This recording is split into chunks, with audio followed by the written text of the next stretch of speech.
Congratulations! Good job, grievers. You have made it through the gauntlet that is preparing for the holidays, the hustle and bustle, the buying of gifts, the do I or do I not put up decorations.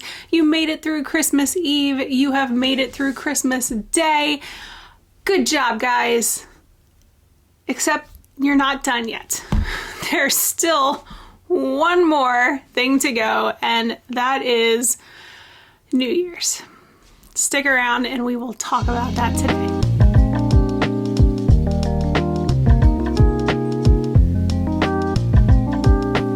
So, just when it might feel like the holidays are finally over,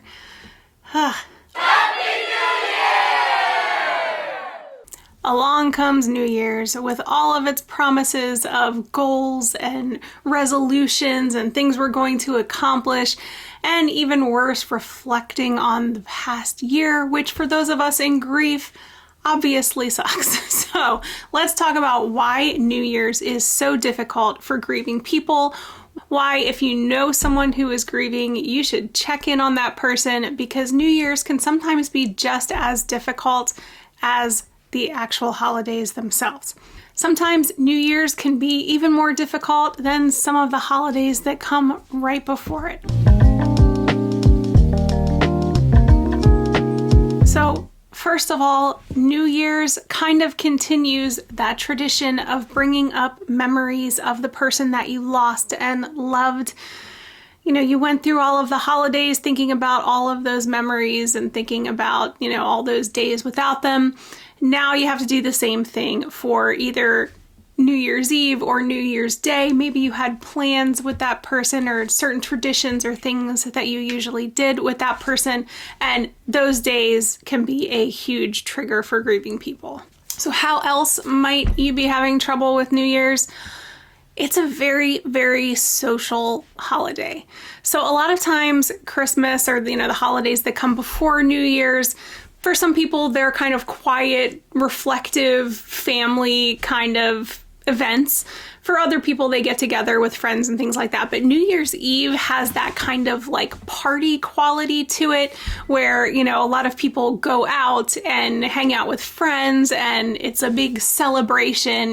There's a lot more action typically than with the December holidays. So, it can be really challenging and make a lot of people that are in deep grief feel more isolated and more lonely, because frankly, a lot of times we don't want to do those things. We don't feel like going out to watch a ball or in my area, it's a Hershey Kiss or, whatever it is that your town drops at midnight. Most people who are grieving aren't going to want to go do those things. We're kind of trying to forget the past year probably, or if it's been a long time that you've been grieving, maybe you're trying to forget a lot of years. Reminiscing can be painful. We're not really celebrating a year to come. I know for me personally, obviously 2022 was like the worst year ever. 2023, I'm not looking super forward to it because I'm still myself in deep grief. Maybe you're feeling the same way, but I'm not cheering a new year because I am pretty sure it's not going to be that much better than the last one. So there's really nothing for me to celebrate, which sounds kind of depressing, but just being realistic or normalizing grief here. And yeah, there's really not much of that celebratory element going on in the grief world typically. New Year's Day itself also can be very social. I know in my area we do pork and sauerkraut. I don't, because I hate pork and sauerkraut, but in my area, typically people get together and they do pork and sauerkraut, and it's supposed to bring good luck for the new year. And I know all across the world, people have different traditions for the new year and things that are supposed to bring good luck. Again, when you're in deep grief, kind of hard to get into those traditions that are talking about luck. Especially since maybe we tried them last year or the previous year or whatever year, we lost our person and those things didn't work. So it can be really difficult to want to kind of toast the new year and do those traditions in the hopes that things will get better, because we're probably feeling like they won't. Another way that New Year's can be so challenging for grieving people, and I know I'm seeing this myself in a huge way, it's just the idea of unrealistic expectations. There are so many expectations around the new year. I don't know about you guys, but all of these videos are popping up in my YouTube feeds about, resets for the new year and goals for 2023 and, getting yourself set up for a productive and peaceful year. And every time I see them, I'm like, oh man. And I typically kind of jump on that bandwagon, and I like to do those sort of things. I usually do some sort of January reset where I go over my finances and I get a new planner or a journal or, and I'm usually very motivated to try to make it a good year. But man, after last year, because most of them actually start with reflecting, like reflect back on what happened in 2022 or try to find the good things. And I'm like, yeah, my daughter died. I can't really do that. That's a hard pass. So yeah, it can be tricky when you see all that stuff coming up about, the expectations and the regeneration and the resetting and, planning for the new year. And my guess is if you're in deep grief, your heart's really not in planning for a new year. Maybe you're feeling stuck, like things aren't going to get better. So what can we do to kind of overcome some of these January New Year feelings?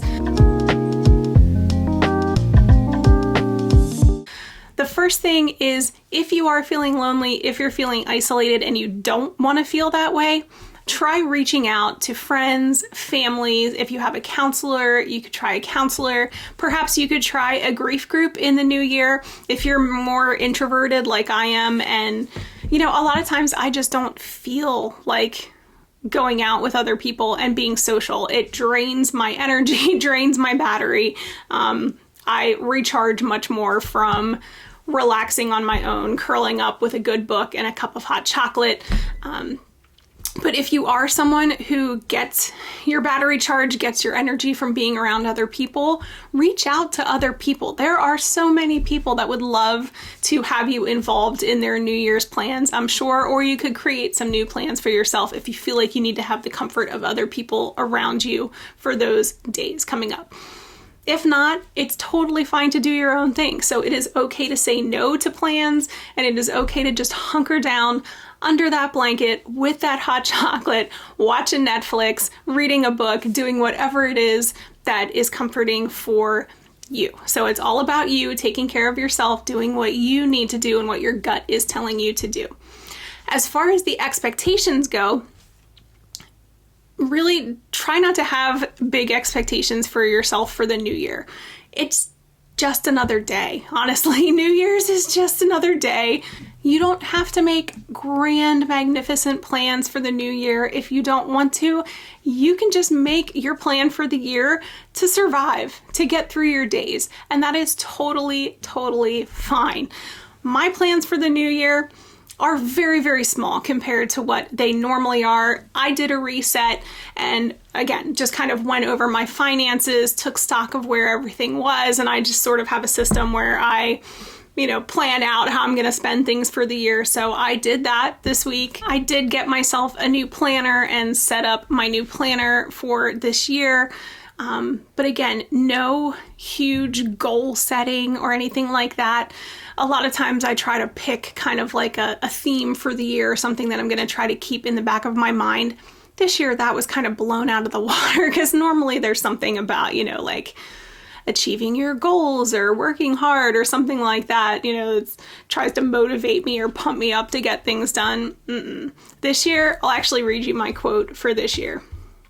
So my quote for the year is by Alan Watts, and it is, "We need, above all things, to slow down and get ourselves to amble through life instead of to rush through it." Okay, so that is my quote for the year, and what I'm taking for that is it's okay to slow down. It's okay to not rush through life. I feel like for so many years, most of my life, I have just been rushing and rushing and going and going and going and always trying to achieve something, whether it was for myself or for my kids.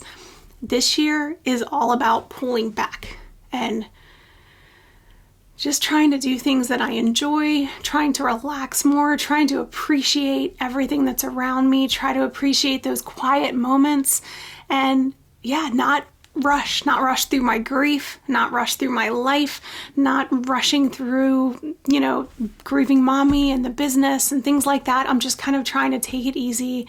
Life is not a race. I am slowing down and trying to feel my feelings and just take stock of everything that's around me and try to enjoy things, even the little things, a little bit more than I have in the past.